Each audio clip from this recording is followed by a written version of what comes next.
There's gold in this rock. But you can't just reach down and grab it. You've got to take it through a process that's expensive and a lot of work, but we do it. Why? Because gold is valuable, and we know it. It's worth it to take the time and effort to purify it. Of course, there are things even more valuable. Human beings come to mind. We know the body is a wonderful, vital machine and that it's worth it to work to get harmful things out of it. So we do diets and fasts to try to detoxify. But can we take it even farther? Can we remove toxic elements not just from the tissues of our bodies, but from the thoughts and impulses of our spirits? That's what we're going to look at tonight, and in case that's not weird enough for you, we'll take a little detour to read up on the spirits Swedenborg said function like kidneys in the other world. Stay tuned.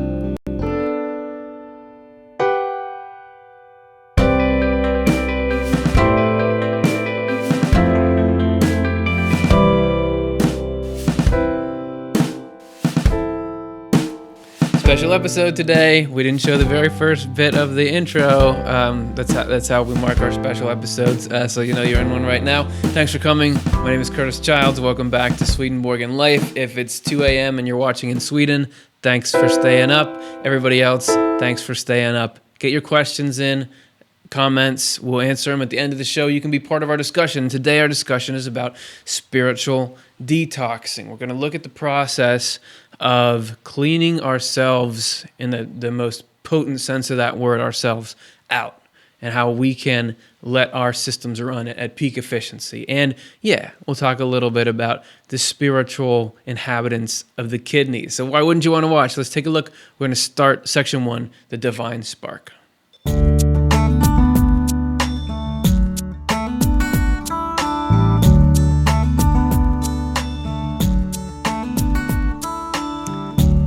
You guys recognize that, right? That's detox water. Does that make sense? Okay. The divine spark. We're here to talk today about the purification of the human spirit. Oh, great. Another religious type thing telling me I'm dirty and evil and to feel guilty about everything I've ever done. Wait, so if you're at home right now, I just realized you might be thinking that I'm just another religious thing that's trying to make you feel bad and evil. No, that's not how it is. Wait, turn the computer back on.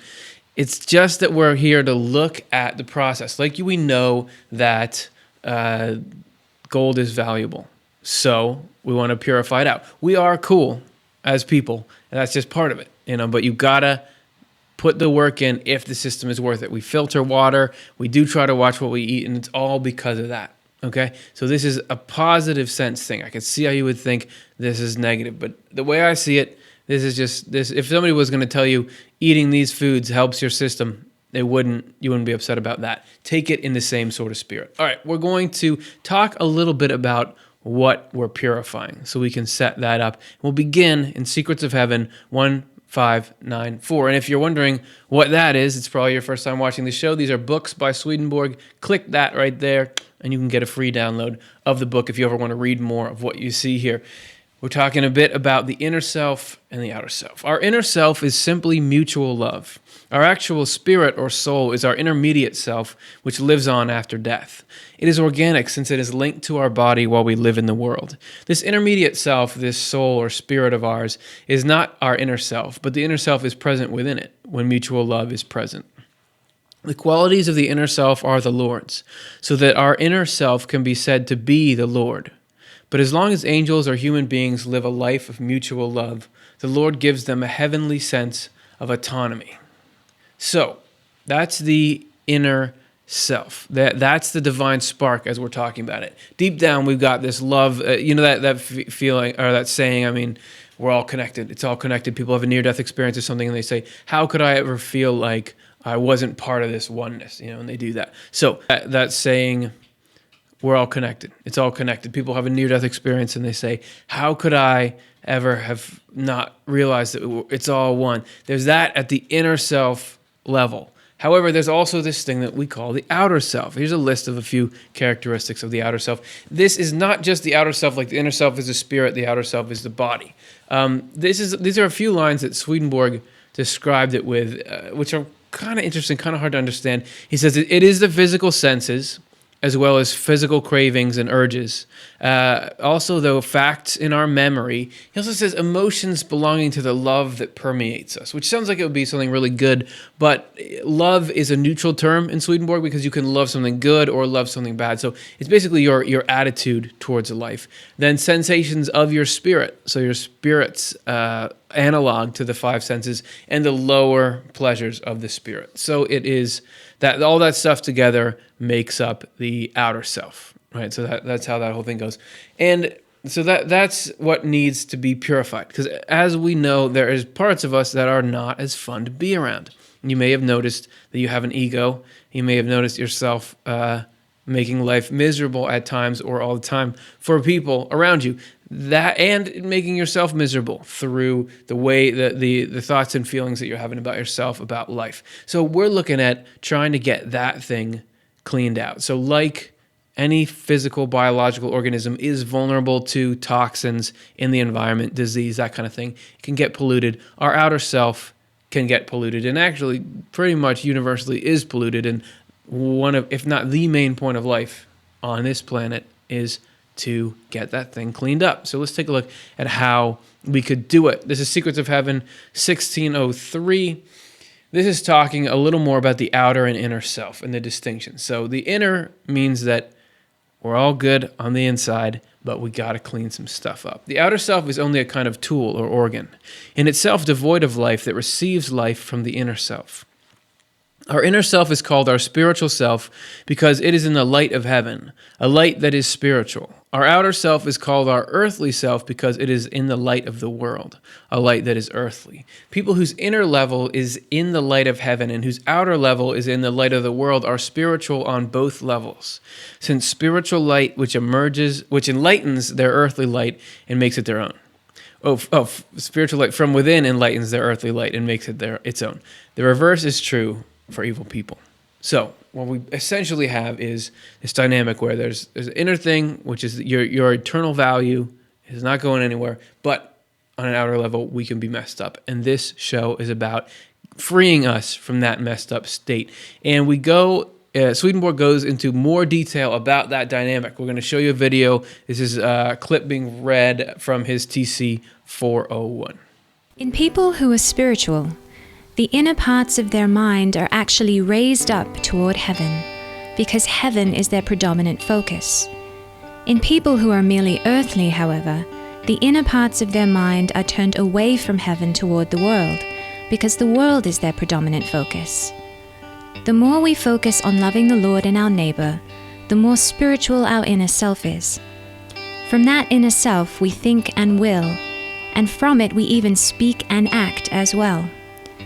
On the other hand, the more we focus on loving ourselves and the world, the more our thinking and willing come from hell, although we speak and act otherwise.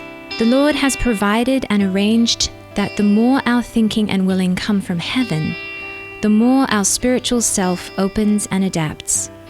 This opening is an opening to heaven, all the way to the Lord, and this adaptation is an adaptation to things that are in heaven. On the other hand, the more our thinking and willing come from the world, not heaven, the more our inner spiritual self closes and our outer self opens and adapts. This opening is an opening to the world, and this adaptation is an adaptation to the things that are in hell. People whose inner spiritual selves have opened to heaven and the Lord are in the light of heaven. They have enlightenment from the Lord and a resulting intelligence and wisdom. They see truth from the light of truth. They sense what is good from a love for what is good.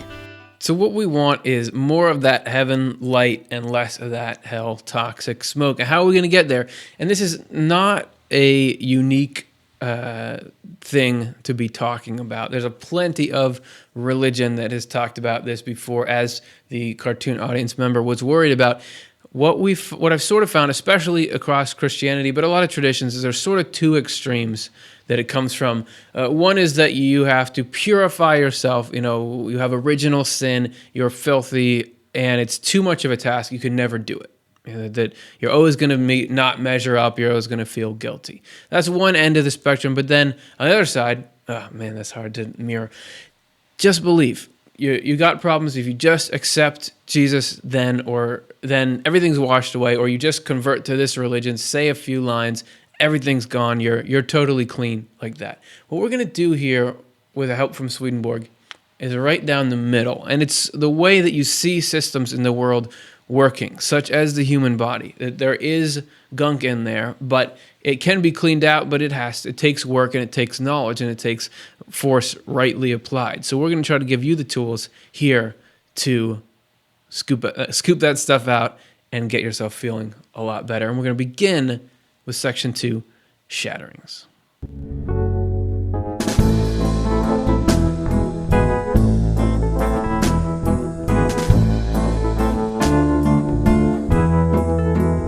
No glass pitchers were harmed in the filming of this video. We're here to make something right in this section, because a while ago there was a show that we did, and it was called The World of Spirits, and there was a clip where I said this. First of all, there's this whole level to this learning preparation experience that's called shatterings. And that is experiences... Wow, that worked well. So that was actually in a subsection of things we don't have time to get to. I just mentioned that shattering, but we don't actually have time. It didn't have time in that episode to get to it, and that was probably disappointing for the people at home. But today, we are going to cover everything about shattering, so let's get to it right now. Okay, there is no detox without symptoms. If you've ever tried to do some kind of detox in the extreme, like a drug or alcohol detox, even if you're giving up sugar, you get headaches, any kind of detox, you can expect symptoms. And Swedenborg says there is a similar phenomena with the detoxing of the spirit. And let's talk a little bit first about what it is we want to get rid of. So this is Secrets of Heaven 1594. He says, people do not know what divides the outer self from the inner.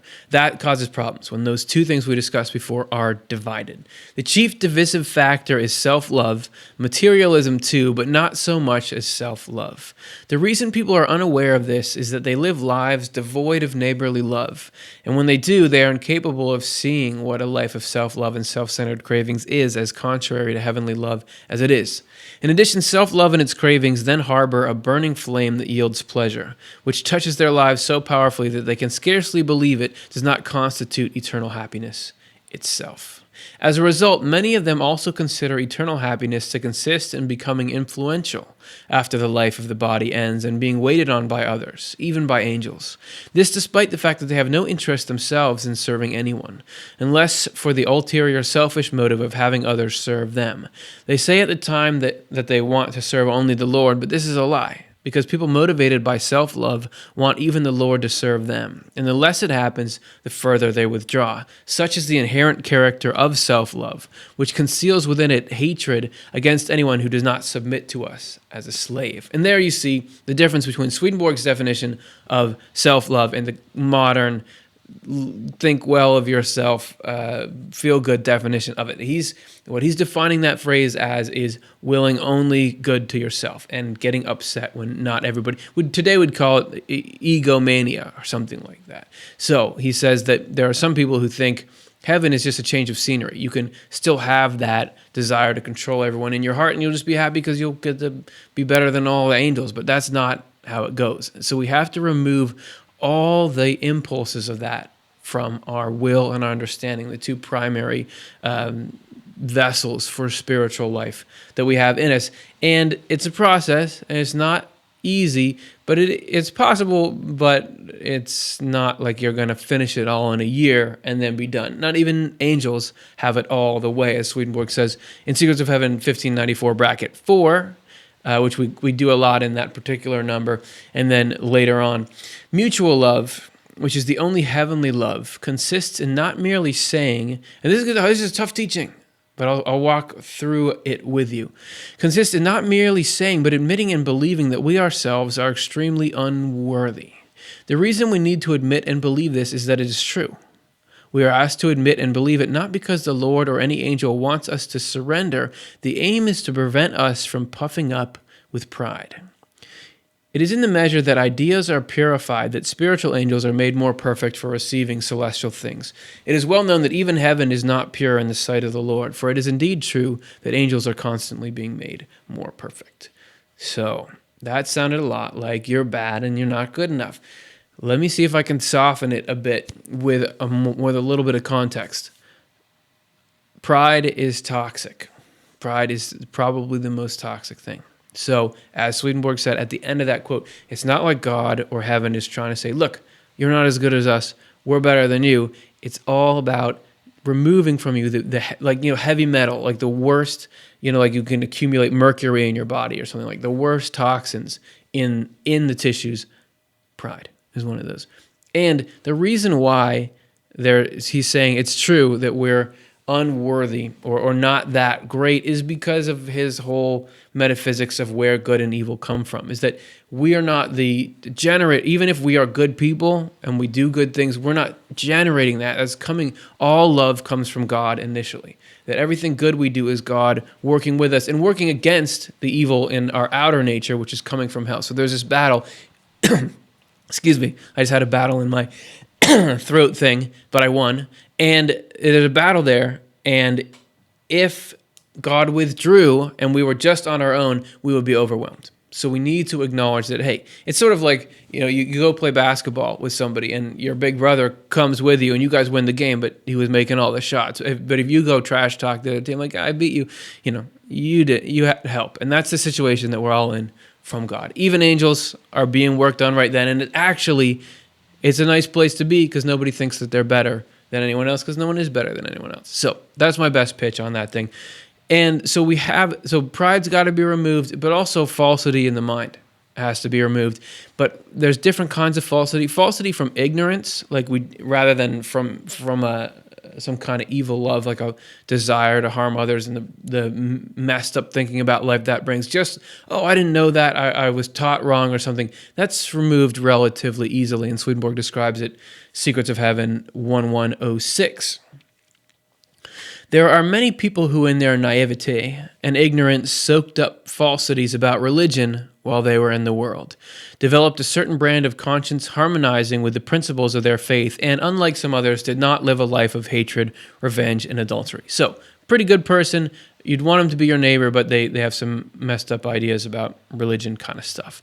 In the next world, they cannot be admitted into heavenly society as long as their ideas remain false. Because if they were, they would contaminate it. So they are kept in an underground region for some time in order to slough off their false assumptions there. The period of their stay in that place is longer or shorter depending on the nature of their false thinking and the kind of life it led them to adopt, and depending on the degree to which they have cemented such principles in their minds. He goes on to say, some people suffer rather harshly there, some not so harshly.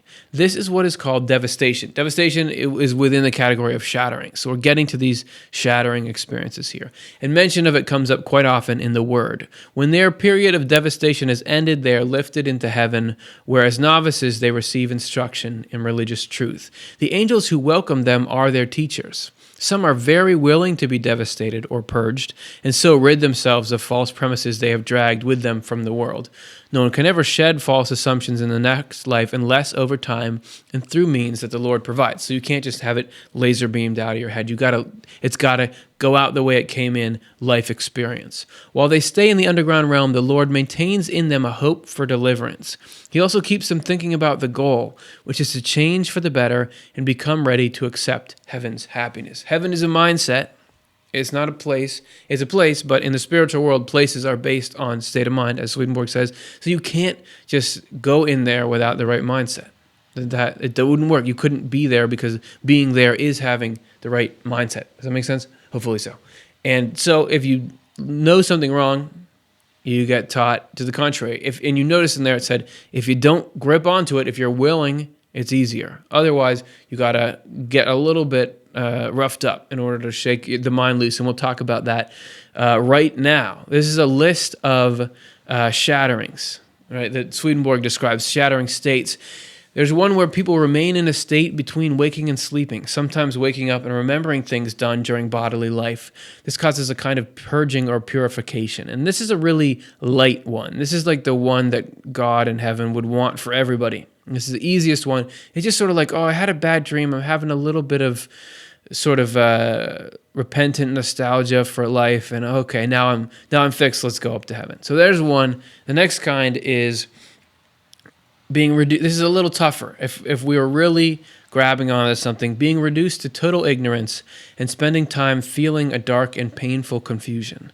This is to reset the mind of someone who had really become confirmed in misguided principles so they can then absorb true principles. And you think about somebody who is really rigid, who you feel like has an inaccurate idea of what life is like or what people are like or whatever, and they're grabbing onto it, and that's how things are.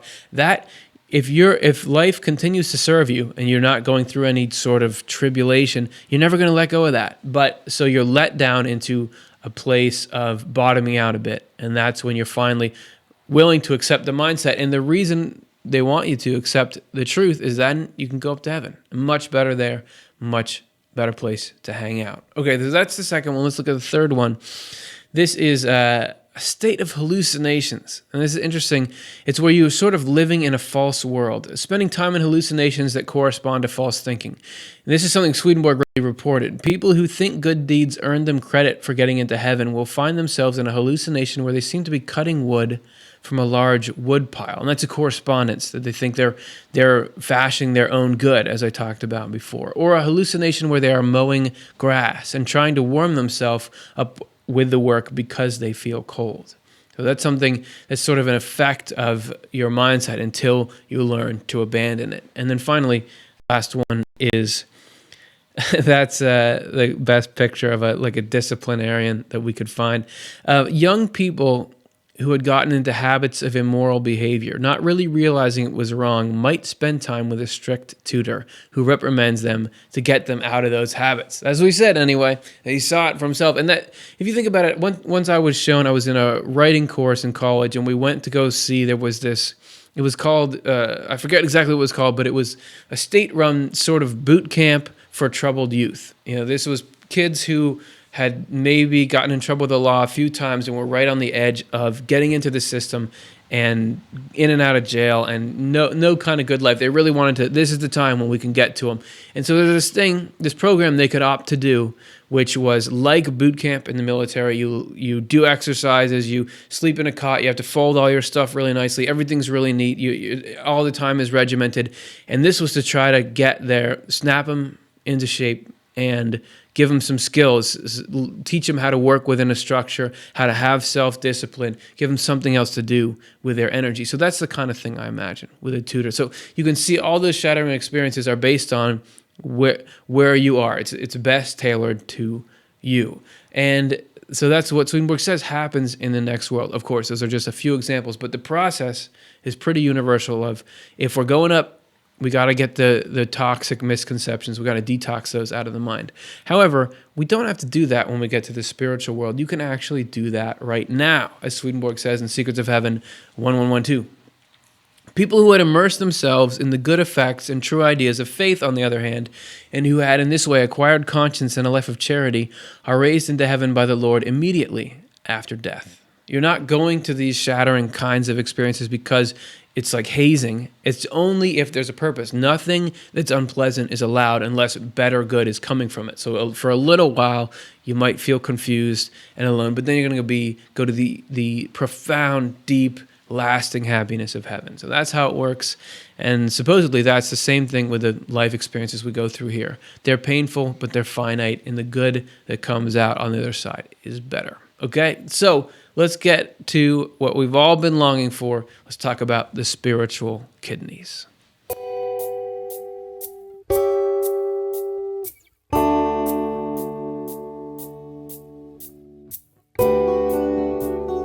This is how we started making this show, was we were looking through, finding the stuff Swedenborg wrote about the kidney spirits. And we'll get there soon. Let's start from the top, though. about the kidney in general and what does it have to do with spirituality. So let's take a look at the text of the Bible, which is a pretty famous spiritual document. The Bible, you'll find, mentions kidneys. It mentions kidneys a lot. And it's funny because you don't really hear, in society, we only really talk about kidneys when there's a problem with them or something. It's not like my heart that comes up a lot in conversation. Why is the Bible mentioning them, and why in that context? So for those questions to be answered, we got in touch with our resident Bible expert. This is Dr. Jonathan Rose, talking a little bit about what are these kidneys doing here? The Bible uses the term for kidneys in the Hebrew and also once in the Greek. It uses the term for kidneys in expressions of heart and kidneys a number of times that have been translated as heart and mind often, or heart and thoughts, things like that. So they make a substitution. Now, why would the translators do that when there's such an obvious word, kidneys, in there in the original biblical text? The reason is that everybody could tell from 1,000 years ago that this was being used in a non-anatomical way. It was being used to describe what is deep within the human spirit. When you think about where your kidneys are, they're not out on the surface. They're sort of buried deep in your body. And so the ancients used them to describe processes of thought that went on deep inside yourself. And so the translators realized they don't literally mean kidneys, so they would swap out what they felt they were talking about, which is about thought.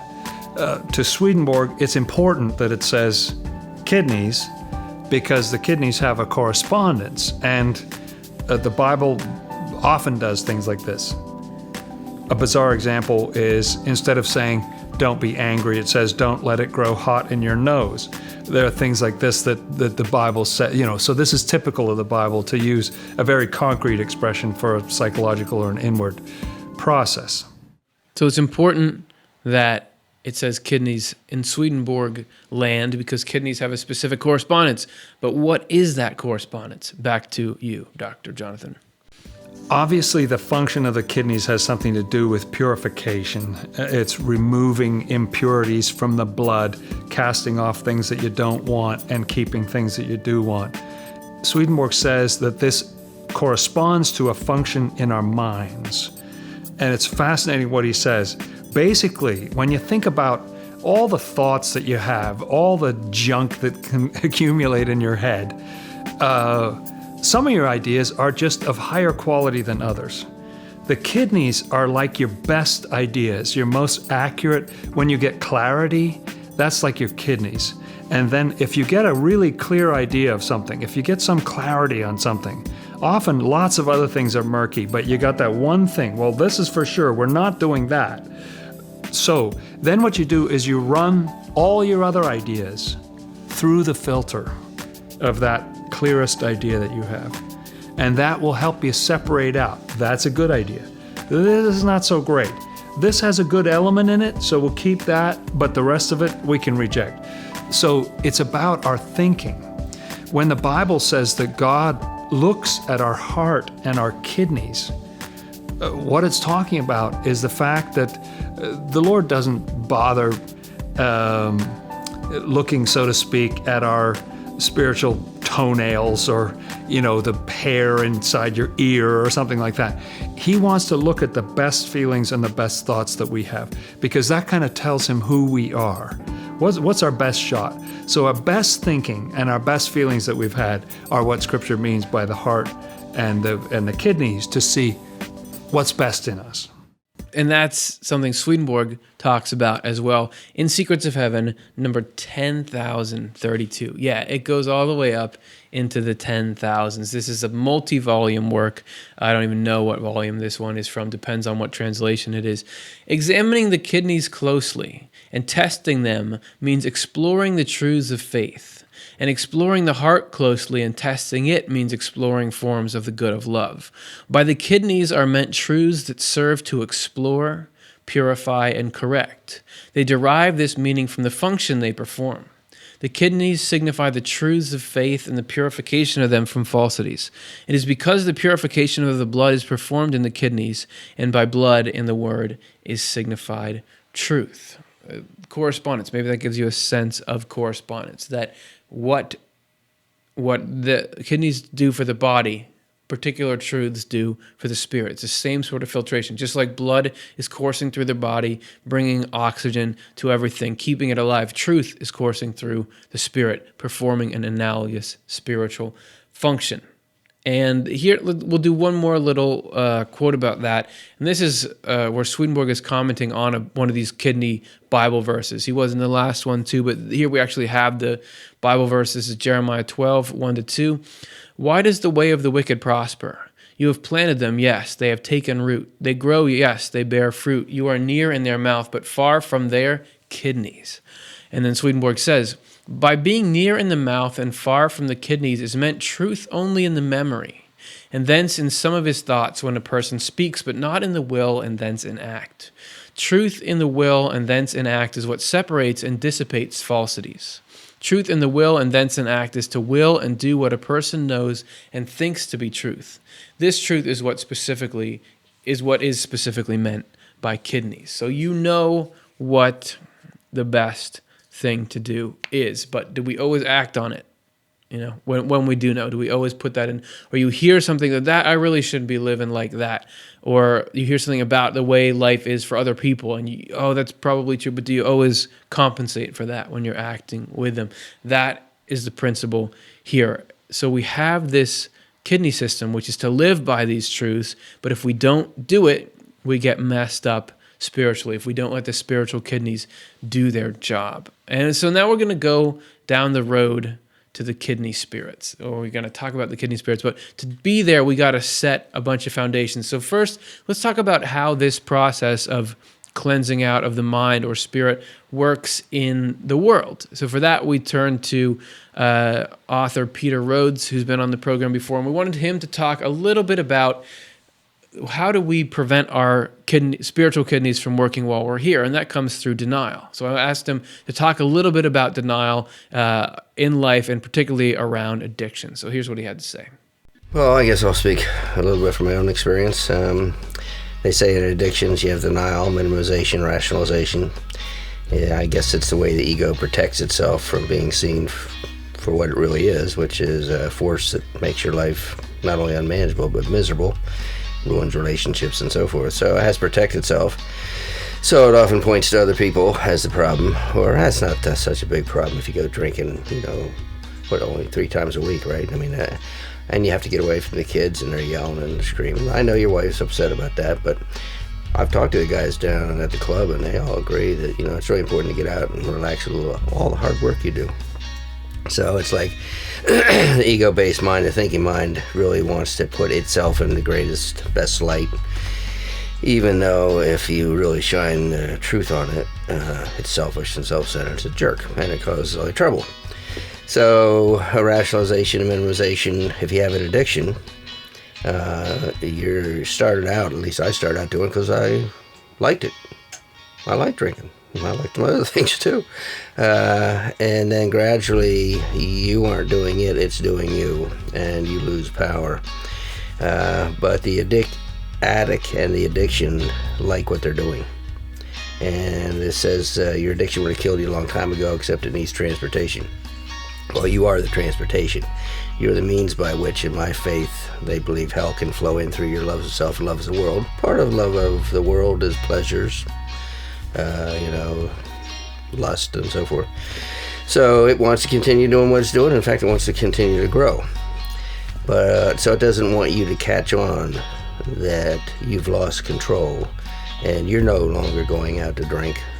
Drinking is bringing you out, the body, the transportation out, to enjoy the pleasures that it has. May not only be drinking, it may be you're doing some things you shouldn't be doing. Your wife shouldn't find out you're doing down at that club or the kind of club you went to. All these things are muted by that ability to minimize, rationalize, and justify. So that is the phenomena of denial. And that would be like nothing's getting through the kidneys. But what do we need to do to fix that? What has to happen to get somebody who's not seeing what's going on to see what's going on? So Peter talked more about that. Well, they call it hitting bottom. In one, nowadays, in the headlines, a couple justices were just sharing some pornography. Just some pornography, some statements about racism and sexism and stuff like that. They were having a good time. They weren't doing anything wrong. And all of a sudden, now they've hit bottom. They may lose their job. They may lose their relationship. So if you've had your 5th DUI and they take your license from you and you're a truck driver, it may have come to your attention what people have been telling you for years: you're drinking too much. You're out of control. But you don't know that. So hitting bottom is one thing. A friend of mine woke up and saw himself on TV, that he was being indicted and they were going through his office to look for child pornography. He said, that's quite a wake-up call. So my wake-up call with alcohol is a lot easier. I just happened to be in a camp situation, and they had a camp meeting about somebody who had brought alcohol onto state ground when they shouldn't have, and it wasn't a big deal. They just wondered what to do about it. Well, when they called the meeting, I just put down my 5th of Johnny Walker Red. So when they were talking, it came to my attention that, if I brought alcohol here, I didn't think it was a problem. I'm just drinking in my office, writing down my talk. But they think it's a problem. And I started feeling hot, and I was like, maybe I do have a problem. So that was a sort of sneaky wake-up call, and it could have been a lot worse. You can be in an accident and lose some lives, to find out. So, yeah, sometimes it dawns on you, for the 100th time you say, I'm not going to drink at the party tonight because I do things I shouldn't do. And you do it one more time. So sometimes it's slow, sometimes it's fast, but something I think has to break through the pleasure of that insanity.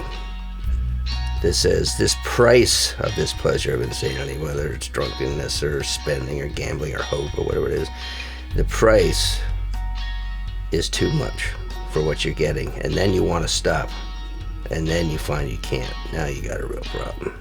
So something needs to happen to snap somebody out of it. They call it hitting bottom, to get you to realize the price of this is not worth it. That's an element of beginning the detoxing process. Keep that in mind before we get to the kidney spirits, but we got to lay one more foundation, which is we got to talk about the physical kidneys. We got to understand how they work, because there is spiritual wisdom in the structure of physical things. They are a mirror of what's happening spiritually. So we're going to learn just a little bit about kidneys, how they work. There's some things I didn't know about it. And have your correspondences hat on, meaning think about if this description of the kidney is representative of a description of of purification of the thoughts and the feelings in us, how does that work? And he's going to talk about some toxins and what might those be. So just take it in that way. Okay, so here we're going to hear a little bit about how the physical kidney works. I'm talking about overview of renal function, doctor terms, renal function, kidney function. We are constantly filtering blood. We produce a lot of waste, and some of it really, really toxic to us, and some toxic in relatively short periods if we don't get rid of it somehow. So we are constantly filtering blood through kidneys. We initially filter out a whole lot of material that we eventually take back. Blood runs through a little kind of ball of all these capillaries. A single glomerulus, multiple glomeruli. Blood goes through there. A lot of it gets filtered out as filtrate, fluid that will eventually become urine. And there's a whole lot of water there. Lots of nitrogen-based waste. That's the real biggie. That's the stuff that if that builds up, that'll become really toxic really quickly. So lots of nitrogen-based waste. Most of that comes just from our metabolism, breaking down proteins, things along those lines. Lots of electrolytes, sodium, potassium, calcium, toxins, drugs. A lot of drugs end up being cleared through urine. So there's a lot of different kinds of toxins. And what are those? Which are the ones in life that very quickly become toxic? Which are the ones that build up and eventually we need to get out? Think about things like that. And he says that it's not all, as soon as something goes into the kidney, it's gone. So in our life, there are things that maybe aren't serving us, but they just need to be cleaned up and then they can be pulled back in. He describes the process here. So we filter all those things out initially. That fluid then, though, runs through these long loops through a kidney where we have an opportunity to resorb, take a lot of it back, to actually put it back into our own bloodstream. The best example there being water. We end up taking back, resorbing about 90% of that, or 99% of that initially filtered water. We would lose way too much water. We would become quickly dehydrated if we didn't have a chance to recapture that. We also recapture a lot of other things based on needs. So we have filtered out, say, a lot of sodium, but then as that filtrate runs through a kidney, through lots of different complicated sensing mechanisms, we say, wait a minute, I need some of that sodium back, and the body takes it back to the bloodstream. At a certain point, once it hits another tube, it is then urine, and we cannot get it back. Then it is gone. So then once the urine gets to the bladder, say, I can't get that back. If I'm getting dehydrated, but I have a nice full bladder, it's too bad, it's already gone. What in the mind needs to be cleaned out, but can go in, get filtered a bit, then pulled back? And when is it gone? Like that has to go. This is bladder stuff by now. So little potty talk for you. Those two parts laid, and then finally we're ready to take a look at the kidney spirits themselves. So let's go into our doctor's office here. This would be a doctor's office you would walk into and say, I think I'm going to find a different doctor. You have a picture of kidney spirits on your wall. This is from Swedenborg's Journal of Spiritual Experiences, 367. He says, spirits who compose the kidneys are those who like to dispel falsities from truths, thereby purify spiritual things, which takes place in an incomprehensible way. From this arises the process of separation in the kidneys. A couple notes on that. First of all, watch our episode called The Shape of Heaven, which is all about the grand human being, which is a Swedenborgian concept that he says spirits of the kidneys, that spirits in the next life play the roles that the human body, this is hard to explain. There's all of the spiritual world resembles a human in terms of function, or all of heaven resembles a human being in terms of function, meaning just like there are kidneys physically in us human-shaped creatures, there are mechanisms that are made of spirits doing things that provide that in heaven. So he's talking about these spirits that purify that out, but also he says that this is something that we'll get to it in a second. Let's just take a look at our next one. This is further on from Spiritual Experiences 5382.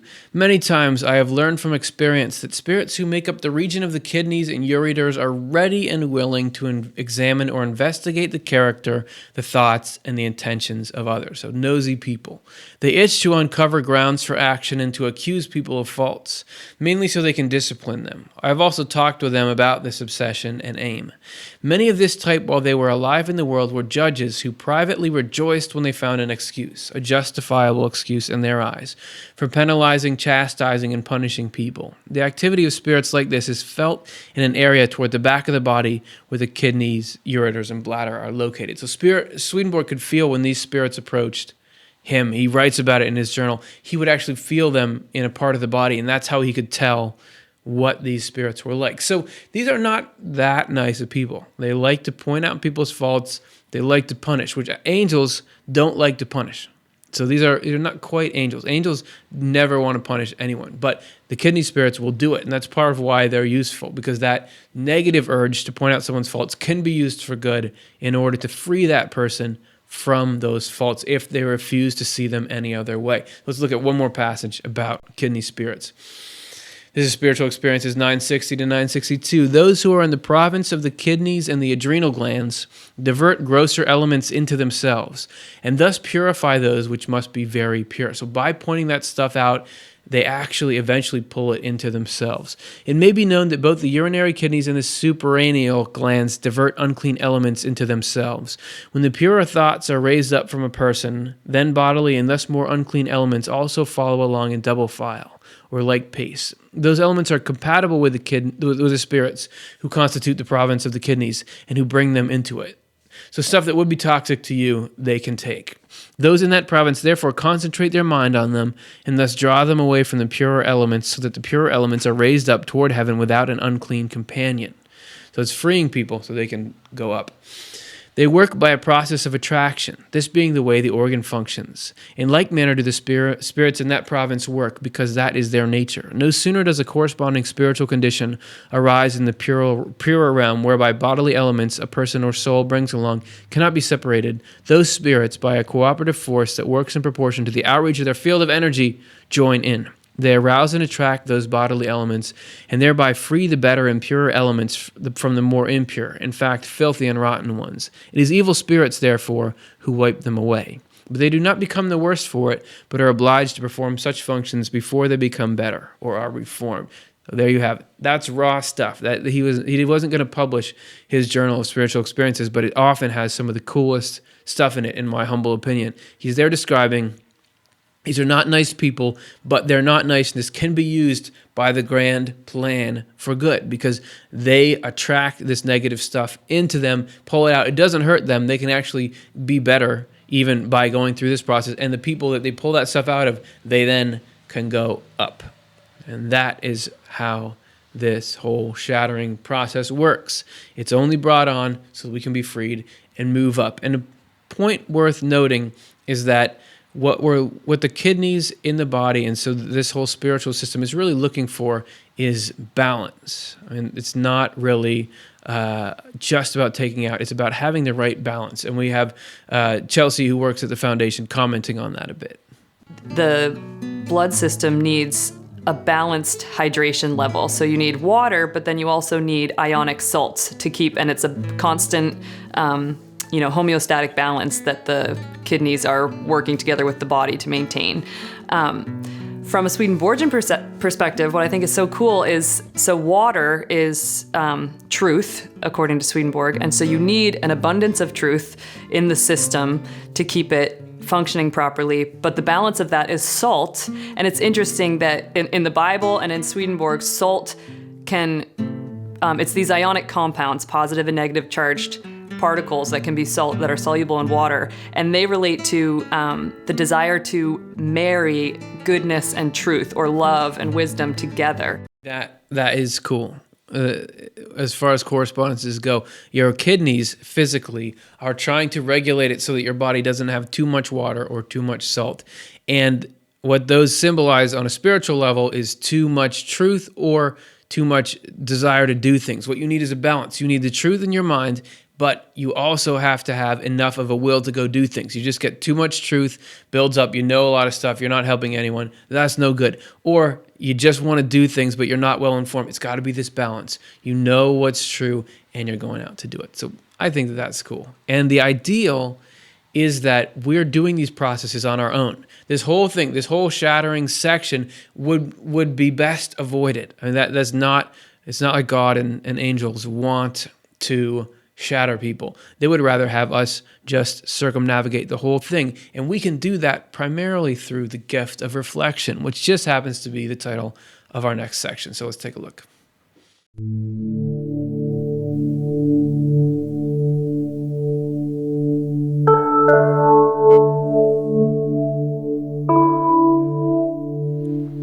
There's something that we need to remember as we begin this section, and it's coming from our friend Chelsea. But so even though we have these kidneys that are amazing, that will filter our blood, or we have all the lymphatic system passing lymph through our tissues to support our immune systems, that's all there. But obviously, if we're not exercising or using the musculoskeletal system, then it's very quickly the systems can sort of start to shut down. The systems are there. If we don't use them, they don't do anything, physical or spiritual. But the good news is the deck is stacked to help us use these systems. In fact, Swedenborg says that everything we see offers us a means for reflection. This is Divine Love and Wisdom 63. There is some reference to the human form in everything in the created universe, but we are able to see this fact only obscurely. In the spiritual world, though, people see this clearly. Everything in the animal, vegetable, and mineral kingdoms exists there as well, surrounding each angel. Angels see these things around themselves and are aware that they are pictures of their own selves. In fact, when the very heart of their understanding is opened, they recognize themselves and see their own image in their surroundings, almost like a reflection in a mirror. And I think about a lot of indigenous cultures who have sort of nature symbolism, where particular animals mean certain things and actions of animals mean, and is that sort of seeping in from the way that heaven sees things. So we can work with this process by seeing, even if we can't understand the message everything is sending at us, we can do it by self-reflecting. And Swedenborg spells this out in his Journal of Spiritual Experiences. So this is being read from there along with some graphics to lift the spirit. So here it is. I was just conversing with spirits and angels about reflection, to which I do not know whether people have given enough attention, and it was said that if they give it some thought, they will discover more secrets in the doctrine of reflection than in any other. When we do not reflect on the things in our own mind, or our motivation, how we are thinking, what we are doing, what is motivating our actions, without reflection we know nothing, except that we are, and nothing else, not what we are. On the other hand, if we reflect upon ourselves from the viewpoint of others, or allow others to reflect upon us and to say what we are like, then for the first time we are able to know ourselves. Otherwise we can never learn, but remain in our own illusions and from them reflect upon others. So one thinks truths are falsities because one is judging from one's illusions. For such as the starting point is, such also is everything that follows. Spirits especially stay after death in a state devoid of reflection. This is also the reason that they cannot tell but that they are earthly people living in the world as before. So they remain in their illusions and live on as the character they had been at death. But as soon as the power of reflection is given them by the Lord, they know that they are in the other life, a belief to which they can hardly be brought until they are given something, or rather, many things, to reflect on. But illusions rooted into their character still remain. Consequently, spirits cannot at all help thinking that they are better than the rest, especially those who had been arrogant in life, those who dislike being reflected upon. However, when they are brought into a state of reflection, they are brought into a state of better life, for then for the first time they are able to know themselves and know more truly what they are. Moreover, even the doctrine of faith accomplishes nothing at all with people unless the Lord enables them to reflect. That is the very reason why people learn what is good and true from the word of the Lord, namely, so that from what they learn they may reflect upon themselves as to whether they are as they ought to be. This reflection is given them at certain times, especially times of distress. It is of the utmost importance, therefore, to learn truths. Without spiritual knowledge, there can be no reflection, thus no reformation. However, they who fall into passions and illusions are unable to reflect from a viewpoint of truths until those chills and those shadows have been dispelled. Truths can push out illusions. So, what do you guys think about that whole thing? Wait, so I'm supposed to spend my time worrying and obsessing over what people think of me? Okay, all right, wait. No. That's not what it means at all. I can see how you might think that. Yeah, right. You don't want to just think, what are people thinking about me and have that run your life. That's not what that meant, because people are thinking about you from their own illusions in the first place. But also, afterwards, let's consider it from this perspective.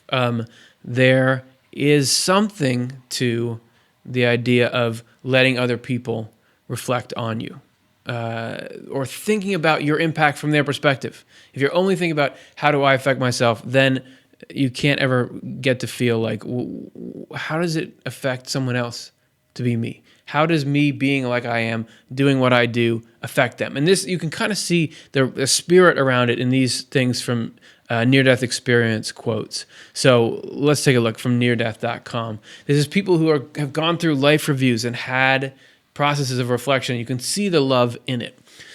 A life review, seeing and experiencing major and trivial events of one's life, sometimes from the perspective of the other people involved, and coming to some conclusion about the adequacy of that life and what changes are needed. So that's something that you go through, and that is, like a part of the whole thing, but you'll see the attitude behind it here. So here's the next quote from neardeath.com. The being of light a person encounters almost immediately directs a certain thought to the person into whose presence it has come so dramatically. Usually the persons with whom I have talked try to formulate the thought into a question. Among the translations I have heard are you prepared to die? Are you ready to die? What have you done with your life to show me? And what have you done with your life that is sufficient? The first two formulations, which stress preparation, might at first seem to have a different sense from the second pair, which emphasize accomplishment. It goes on to say, incidentally, all insist that this second kind of question, ultimate and profound as it may be in its emotional impact, is not at all asked in condemnation. The being, all seem to agree, does not direct the question to them to accuse or to threaten them, for they still feel the total love and acceptance coming from the light, no matter what their answer may be. Rather, the point of the question seems to be to make them think about their lives, to draw them out. It is, if you will, a Socratic question, one asked not to acquire information, but to help the person who is being asked to proceed along the path to the truth by himself. That's the same spirit by which we're looking at how do I affect other people? Not what do other people think of me in their own messed up minds, but how do I make other people feel? What is my impact? So that's the reflection. And we have that reflection as an asset that we can use. Swedenborg comments on a passage from Psalm 16, where it says, I will bless Jehovah, who has given me counsel. Nightly also do my kidneys chastise me. There's that kidneys thing again.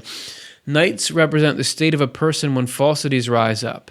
The combat in such case of truths against the falsities is represented by my kidneys chastise me. So we have these truths that are useful in the states of night. So gather your truths, figure out what can help me when I'm not seeing things clearly. And that's what you can use. And and it's only through reflection that we can even know we're in a nighttime spiritual state. We got to see, am I my best self now? And sometimes you need a friend or somebody outside you to say, look, that's messed up. You need to snap out of it. Or even as you saw in that diagram, you can read your spiritual truths and find those, and those can be kind of a reference point for at least keeping tabs on, am I way out of order? Am I close? Am I good? So you have that, and you also want to reflect on what are my major patterns, my negative cycles, what's going on. And this is very well described in looking at the physical example of a kidney stone, which led to a question that Dr. Higgins describes here. But eventually we need to find out why this person formed a stone. Fairly frequently, if you make one, you're going to make another one later on. And then some of those genetic groups, I've known families where you have 4 or 5 brothers who all get kidney stones. So then finding out the why will hopefully get you to the point where they don't have to go through that kind of pretty painful situation anymore. So what causes the kidney stone? That's the question. What's going on here that keeps leading me to this negative stuff? And you don't always know the answer. Physically, we can't always figure out what's going wrong. Spiritually, you don't. So you're not expecting total clarity, but we're just trying. You can't guarantee yourself 100% health. You can try. You can research. You can put some effort into it. So we're going to give an example of effort in the next section with something as simple as the washing of feet. Let's take a look at part 5.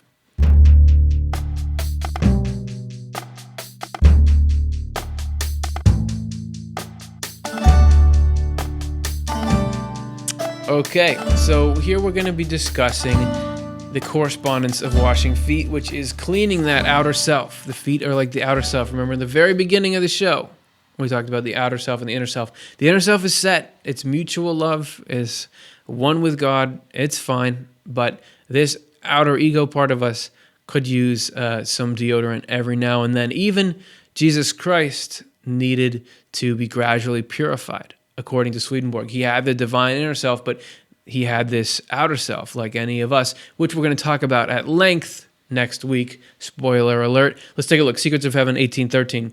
The Lord alone, and Swedenborg uses that term to refer to Jesus, the Lord alone became the epitome of uprightness on behalf of the whole human race. He alone fought out of divine love, which is love for the whole human race, whose salvation was the one thing he sought and sought ardently in his battles. In respect to his human side, the Lord was not born a model of uprightness or justice, but became one by fighting his battles and winning them, and doing so under his own power. Every time he fought and won, it contributed bit by bit to his transformation into a model of justice, until finally he became pure justice. So even God was doing it through order in increments. And we too can do this process in little increments, but we have to work with it regularly, as Chelsea pointed out in this clip. Part of this is just the importance of regular exercise, physically for our bodies, but also spiritually, some sort of spiritual discipline or practice of self-reflection. Or for me as a yoga practitioner, I like the way that combines the two, where you have a physical practice that's strengthening and supporting flexibility, but just built into the scriptures about yoga is that it's also sort of a symbol of the self-reflection that, turning inward and studying yourself, that's so important. In one book called The Yoga of Discipline, Guru Mai Chidvilasananda has a chapter on sweeping the path clean every day, that's just something we need to do, or else dirt and everything is going to build up. So that's true spiritually and it's true physically in our bodies, that it's something we need to engage in regularly. How do we sweep the path? To mix metaphors, how do we do the little things that are equivalent to washing hands, washing feet? What do we do? I'm going to give you a moment to reflect on it, because obviously the answer is different for everybody. Well, what I need to do is not the same as what you need to do, and vice versa, of course. So what is it? We're going to give you images to look at. This is our correspondences segment, where we're just going to show a couple images, washing hands, washing feet, and then that detox water for the symbol of washing the inside. What are those practices in your life? Take a moment, we'll have some music, and see what comes up.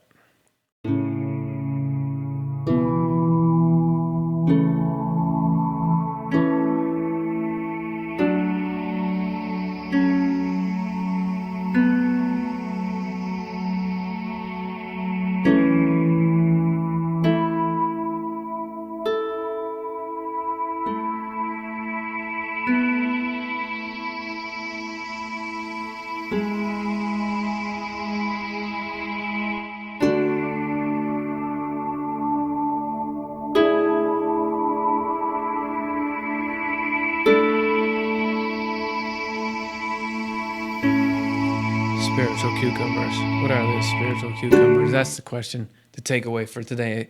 If you gain nothing else from this, let's look a little closer at the washing of feet and what that symbolizes. This is the Secrets of Heaven 3147. In the representative religion, and so Swedenborg is talking about old religious practices that are symbolic and had this inner meaning that sometimes even their practitioners didn't realize. It was customary for people to wash their feet with water, which symbolized the rinsing away of filth in the earthly self. The filth of the earthly self is everything connected with self-love and materialism. Goodness and truth flow in when this grime has been rinsed away. And that's the point. We want you to have the goodness and truth. That's why. We don't want you to think you're bad. We want you to get that goodness and truth, because it is the only thing that keeps goodness and truth from flowing in from the Lord. Good from the Lord is always acting on us, but when it passes through our inward or spiritual self to our outward or earthly self, our earthly self either corrupts it, shunts it aside, or strangles it. However, when the effects of self-love and materialism are removed, goodness is welcomed by our earthly self and bears fruit, because we then do charitable deeds.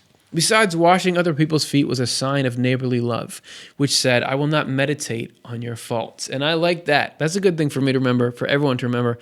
Don't meditate on people's faults. And that's what the washing, I'm going to wash your feet. If people did that, Jesus wanted to wash the disciples' feet. I'm not going to meditate on your faults. And even those faults are not hopeless. They could eventually turn into strengths. I think about the kidney spirits, that they have this fault of wanting to investigate people and condemn them, but that it turns into good. And even in us, we reform something just like that in the kidneys. It's working its way out, but then we pull it back. probably the places where we were weak, we can become strong because we know the negative side to it. So it's hope. And also, speaking of hope, let's remember what this whole thing is all for. It's all for love. The Spiritual Experiences 693, Swedenborg describes it. All in the least occurrences in the other life are aimed toward a joining together through love. Whatever happens in the other life, such as punishments, purgings, and many more things, all in the very least tend toward the goal of developing societies whose members harmonize, as if they were one person. And this takes place only through a love for the Lord and thus for one's companions. This love is never achieved when one person wants to be greater than the other, which results in disunion and rejection, nor when one wants to stand out above the others in some respect. On the contrary, it is achieved when one wants to be least and to serve the rest. Thus, when all mutually want to serve one another, they are united, and each receives happiness from everyone individually and thus from the whole. And you may or may not like that, but I think that's beautiful. I think that's gorgeous. So think of the progress that you've already made in your life. It can seem like you're not, but look back. There are ways of thinking about life. There are refinements in you now that you didn't have then. I know it. I bet. And remember the goal. The goal of this whole thing, all this whole life that we're slogging our way through. Swedenborg lays it out, Divine Providence 27, in our last number of the night. The Lord did not create the universe for his own sake, but for the sake of people he would be with in heaven. By its very nature, spiritual love wants to share what it has with others, and to the extent that it can do so, it is totally present, experiencing its peace and bliss. Spiritual love gets this quality from the Lord's divine love, which is like this in infinite measure. And then follows that divine love, and therefore divine providence, has the goal of a heaven made up of people who have become angels and are becoming angels, people with whom it can share all the bliss and joy of love and wisdom, giving them these blessings from the Lord's own presence within them. Not such a bad goal. Hopefully you've felt a little bit of that magic tonight, and if you did, feel free to like and subscribe to this channel. Yeah, I did segue from an inspirational movement to shameless self-promotion. So it goes. That if you like this message, doing these things will help it spread out to the greater YouTube community and thus to the world. And if you really want to get things going, feel free to make a donation. The Swedenborg Foundation is a nonprofit, so it relies on donations to do things like talk about kidney spirits for an hour plus. So thanks very much for considering. We're going to get to your questions now, right on the other side of this quick video break.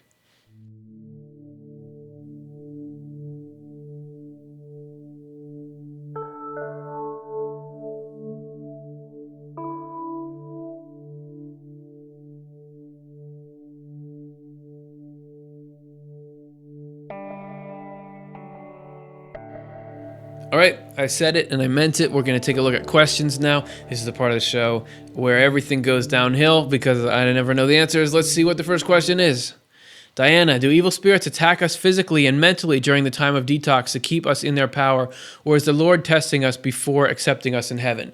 Answer, option 1, God never attacks us. Heaven never attacks us. Only evil attacks. Swedenborg says that evil spirits feel most alive when they're attacking.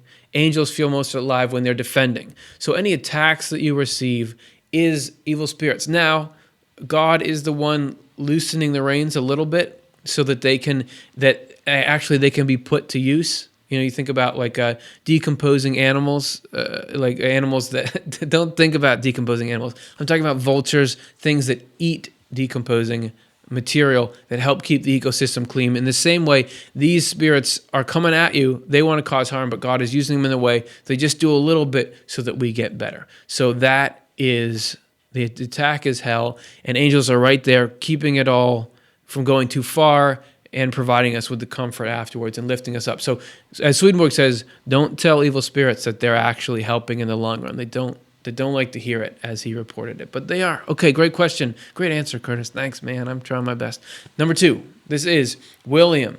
Kurt, so if God knows everything about us and crafted us so that we are somehow correspond with genetics, are we treated differently than others would be in situations due to the mistakes of our family? The answer is yes. The answer to that is yes. We all have so there are genetics, which is physical heredity, meaning you get it from your parents, etc. Swedenborg says we also have spiritual heredity. And this also comes through bloodline, meaning predispositions to certain kinds of evils. I often give the example of there are some people who never have to worry about stealing. Like they never get the urge to steal. It never crosses their mind. They're never in a situation where it comes up. Other people have to fight hard not to steal. So we are all looked at with divine wisdom, which knows our heredity. It knows what you struggle with. Everything is gauged in light of that. So it might, what looks to some of us like, oh, that person's a disaster. They totally messed up their life. It may be they had so much on their plate that what they did, actually, it was a great victory. God knows that. And we just got to assume this person is winning a great victory. Protect yourself accordingly, but look at people with those sort of eyes of heaven. That's my answer to that. Next one. Jake, is it possible that there is one dream experience plane in which multiple realities interact but have trouble understanding each other? So you mean like we meet up with each other in dreams? Is that what you're talking about? We did an episode called Where Dreams Come From. And it talks a lot about the different ways that we get messages in dreams and why we do or don't understand things. I will say in the spiritual world, which is dreams, through a process come from there anyway. It's where our thoughts and feelings are. All clarity increases as you rise up levels. There's the most confusion in the world of spirits or in hell, the lower places. As you get closer to heaven, there's less and less confusion. As far as are we interacting with people on the other side and having trouble understanding each other? It certainly could be. There is a very you do need to know what they're talking about in order to get it. So I don't know for sure, but I know a few things, and I already said the things I know. So that's my answer to that. Great. Let's take a look at the next one. Tammy, can a spirit who was your soulmate in life be attached to you in spirit and always be around you? Yes. Swedenborg says that married partners, or as how he puts it, are still joined after the death of one. So you very much can still be connected. Now, it's not, only if you use that word soulmate. So this is somebody you're very connected to. That's what stays. If you had a really rough marriage or something like that, you're not necessarily connected to that person. But Swedenborg says certainly there is the potential for that. Tammy. Okay, next. Andre, has Swedenborg ever written anything about ghosts? As Dr. Jonathan Rose said once, who was on this program, for Swedenborg, every day was Halloween. I'm sure I've said that in a show before. He had all kinds of experiences with what we would consider ghosts, like scary sort of spiritual encounters. He could see spiritual world all the time, and so he saw that. However, what you're probably talking about, there's sort of a sub-phenomena that people talk about, ghosts, which are like some kind of spiritual being that inhabits a particular location, is sort of like in the physical and spiritual world at the same. He doesn't really talk much about that in the traditional sense of if you saw a TV show about ghost hunters or the stories that a lot of people have. He doesn't mention that as much. I mean, there was just the spiritual world and then everything you can see in there. And you can see that if your spiritual eyes are opened, but he didn't really talk about tied to a particular location or, needing something like you see in movies, like needing somebody to find something out before they can move on. He hints of shades of things like that, but doesn't talk about it. You wouldn't, if you were like, oh, I'm hearing sounds in my house, I don't know if you'd really find what you need in Swedenborg. So those are my thoughts. Other people who read Swedenborg may have a different opinion on that, so check in with them too. Thanks, Andre. Let's take a look at the next one. Barb, is the pain of grief a spiritual journey? Man, I hope so. It would be nice to get something out of that. So everything is a spiritual journey. I mean, if you think about what happens after grief, don't you see the world more deeply after you really, really known loss? Isn't that with everything that's really hard, you do gain compassion. You understand what people are going through. It just changes you. Everything that changes you is a spiritual journey. As far as is it just like there are specific categories like these shattering experiences that free you from false things. Swedenborg talks about these shatterings, and he says that certain ones can happen in times of misfortune. Sometimes it is. You can never know for sure, but I'd say look for how it changed you for the better. If it did, there's that. And I don't think it's like God is saying this person needs to experience grief, so I'm going to kill this person, and then this is going to be. But it's true, we do get separated, and nothing happens that good can't come out of. So grief as well. You can be growing from that. So those are my thoughts on that. Let's take a look. Let's do a few more here before we all go to bed. Gypsy Rubio, can evil spirits physically possess us? Swedenborg says not happening. He says it used to happen, doesn't happen anymore. He says that they can very much possess your thinking and actions, but they can't go as far as like they can move your arm and do things. That's his take on it, not everybody's, but he says that we have a certain freedom that, obviously it gets very compromised. You see people who have really debilitating mental illness of various kinds. You can be very, very in control of yourself, very little, but he says it never gets to the point where it's some other being has completely taken over somebody's body and has them just obeying their will without the person working along with them or something like that. So that's what he says. Good question. Next one. Bonfils, did Swedenborg ever talk about the story of David and Goliath? Yes, he did. We could do, maybe we periodically do programs on a story, the stories in the Bible and what he says about them. He doesn't go word for word through that one. I don't know what it means right now, but I do know that those small stones that David had in the sling are like little smooth truths, like truths you understand. So that I actually think of that metaphor of having a few truths in the mind to combat evil and falsity. So there's something on that, and hopefully maybe we can touch on that story more as it comes up. Okay, let's do a few more. I always say that. Lisa, I recently watched a story from an ex-Satan worshiper who could astral project and have an OBE at will, out-of-body experience. He said that in the spirit world, evil spirits can make a canopy above that equates to rock. Prayers can be like a puff of smoke, billowing smoke, or raging fire, depending on the person's spiritual state. Only the fire can penetrate the rock to reach heaven. That's why so many prayers seem unanswered. Does Swedenborg ever mention a scenario like this? He doesn't mention something that particular scenario, but he mentions like that kind of imagery is all over. He talks about smoke and rocks and things people are doing in their hearts and minds, like praying, in being manifested visibly, like as fire or smoke or something like that.